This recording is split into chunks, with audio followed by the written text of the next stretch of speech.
Good afternoon, I am Precious Mzea Sakaleji. Welcome to Camnet TV Midday News. The headlines. Lack of proper roads hinder investment in NUMPUNDWE. Poor funding hampers construction works on the Livingston SESHEKE roads. In international news, families struggle as heavy rain and more floods expected in Sudan. Details coming through after this. Msika is here. We have you all covered with just 150 kwacha. You can advertise every day from 17 hours to 18 hours. For a 30-second ad, get the benefit of selling your products and services on Msika. For more details, call our marketing department on +260 953 995099 +260 962 444-726 or +260 971 177 467. Email us on info@camnettvafrica.com. Terms and conditions apply.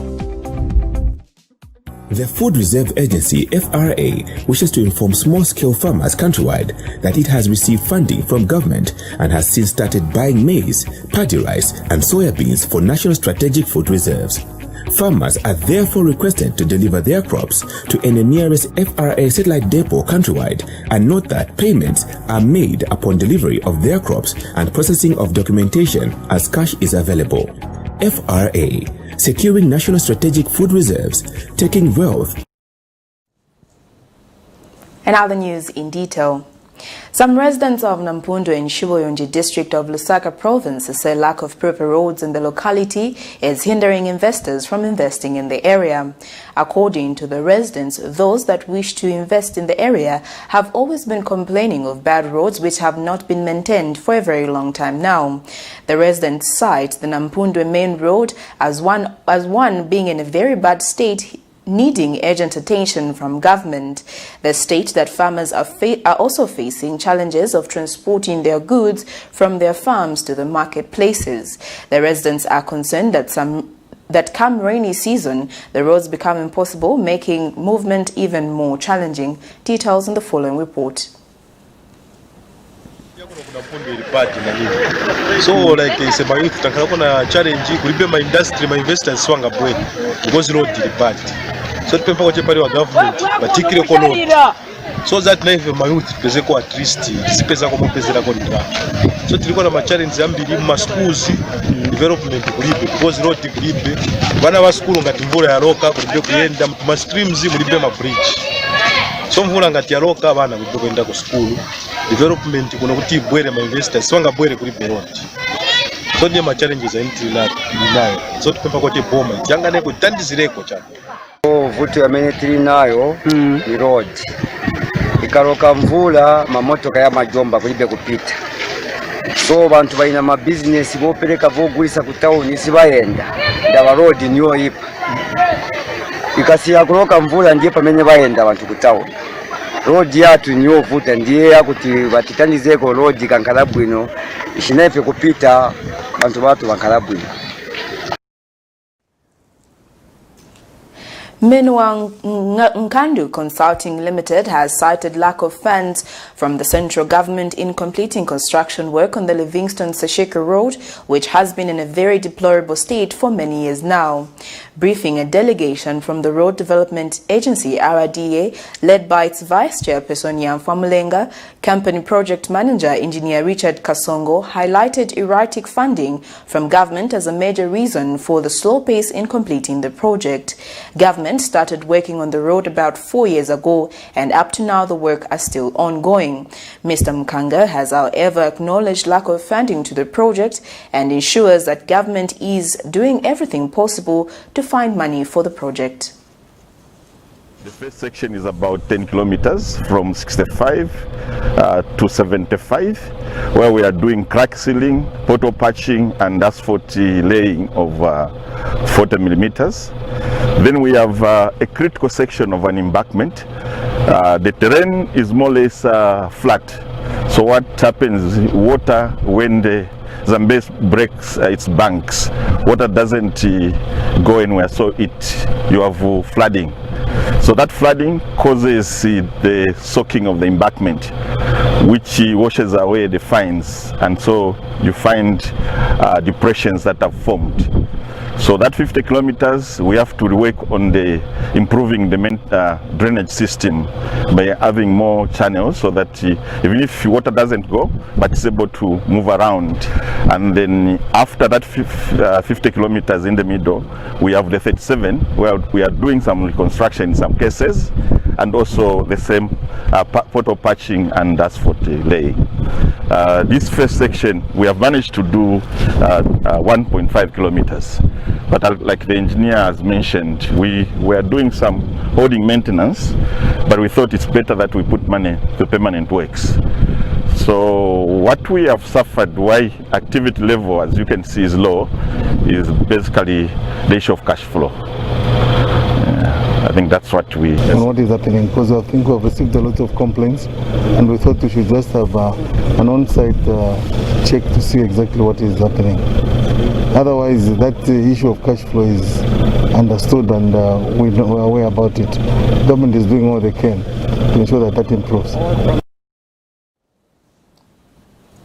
In other news, a consortium of civil society organizations have petitioned President Edgar Lungu to institute a commission of inquiry into the privatization process which happened many years ago. While campaigning in Lukasha and Mwantsabombe parliamentary by-election, President Edgar Lungu told the people that he wouldn't hesitate to constitute a commission of inquiry of the privatization process so that those who illegally benefited must account for their action. Other stakeholders have, however, hinted that the commission of inquiry is only targeted at UPND President Hakainde Hichilema.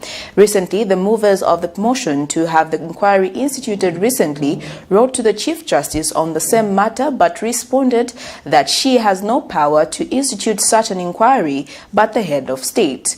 In this regard, the consortium has launched what they are calling citizen petition to President Edgar Lungu to institute a commission of inquiry of the privatization of Zambia's assets.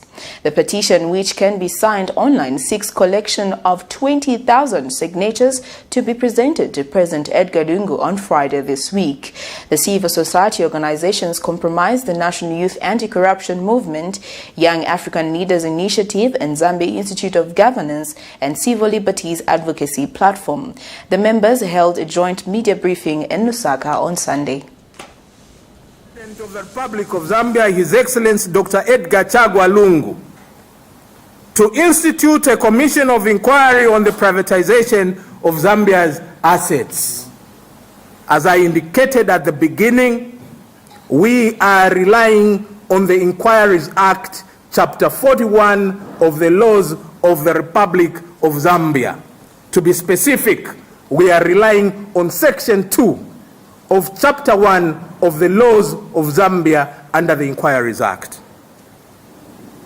This petition is our joint continued efforts.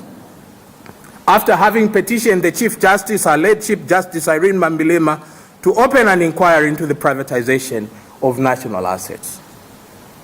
We want to state that we are encouraged by the response of our country's #1 judge, who has recommended that such an inquiry can only be set up using the presidential powers conferred on the Republican President. It is for this reason that we are today launching this citizens' petition to the Republican President to set up that inquiry. We intend to present this petition to the President this Friday, once we are able to collect 20,000 signatures. Distinguished ladies and gentlemen, we have never failed the citizens of the Republic of Zambia. Once we say that we are writing a letter, we do write a letter. Getting into our international news, Sudan's government is being urged to do more to prevent damage and loss of their life from heavy flooding. 500,000 people have been forced from their homes and more than 100 have died. There are warning of more flash floods as authorities and international agencies work to stop disease spreading in affecting villages. In other news, hundreds of thousands of people in South Africa have been left with no affordable transport after part of the rail system closed down.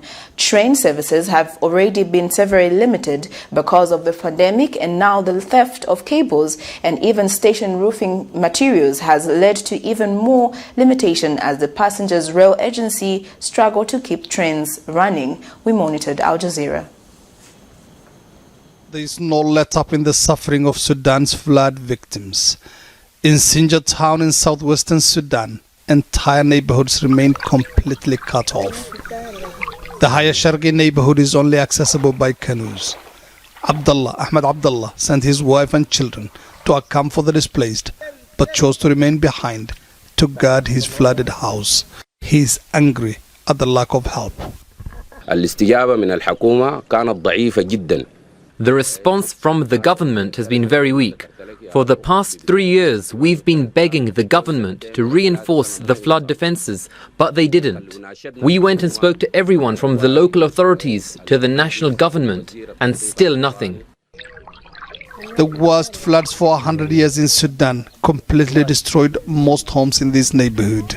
The government has defended its response so far, saying that it's been hindered by international economic sanctions, as well as the sharp fall in the Sudanese pound. Our house was the first one to be flooded in the neighborhood. We were asleep. We could only save our lives. Everything we owned got swept away. Sudan's rapid deployment forces have sprayed insecticides on pools of stagnant water to kill mosquito larvae. But given how widespread the flooding has been, it's almost impossible for everywhere to be disinfected. The destruction of thousands of pit latrines by the floods poses a grave danger to the population. UN agencies like UNICEF are now helping the government run emergency health centers to deal with any outbreaks. At one of the numerous camps for the displaced in Sinjar, UNICEF medical staff are immunizing children against measles and other communicable diseases. The healthcare workers say they're doing everything they can to avoid outbreaks. Scaling up our nutrition surveillance.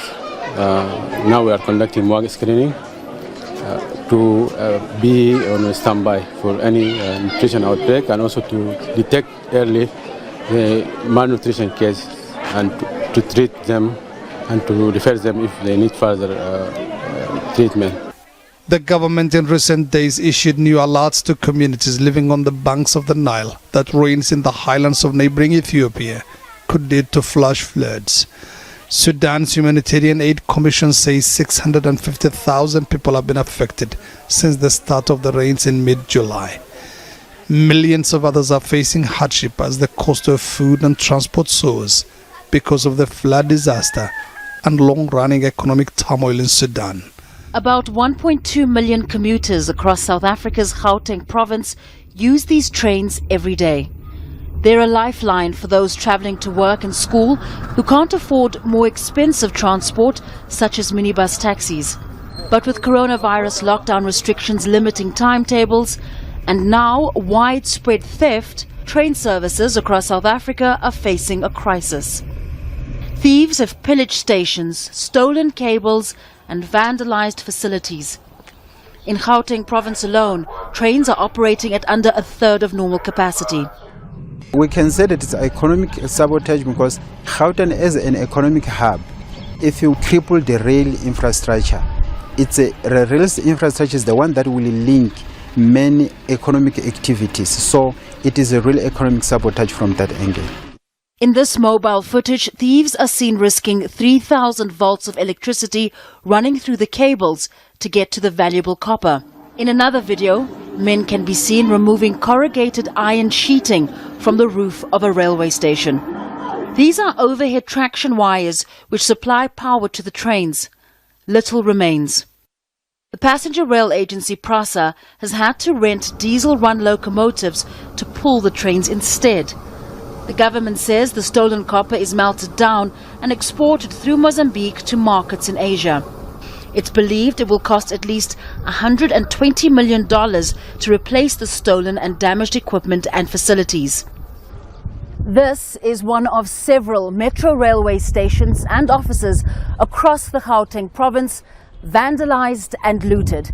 Much of the damage happened after security was pulled out months ago, leaving this station and many others unguarded.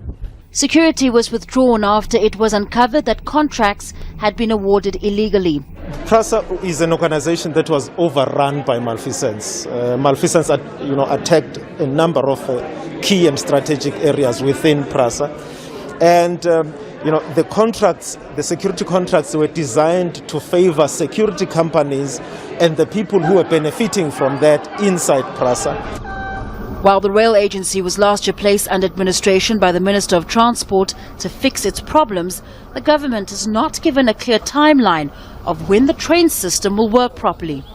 So as a mess of cables dangle in the air, so too do the hopes of hundreds of thousands of commuters, desperate for a reliable transportation system.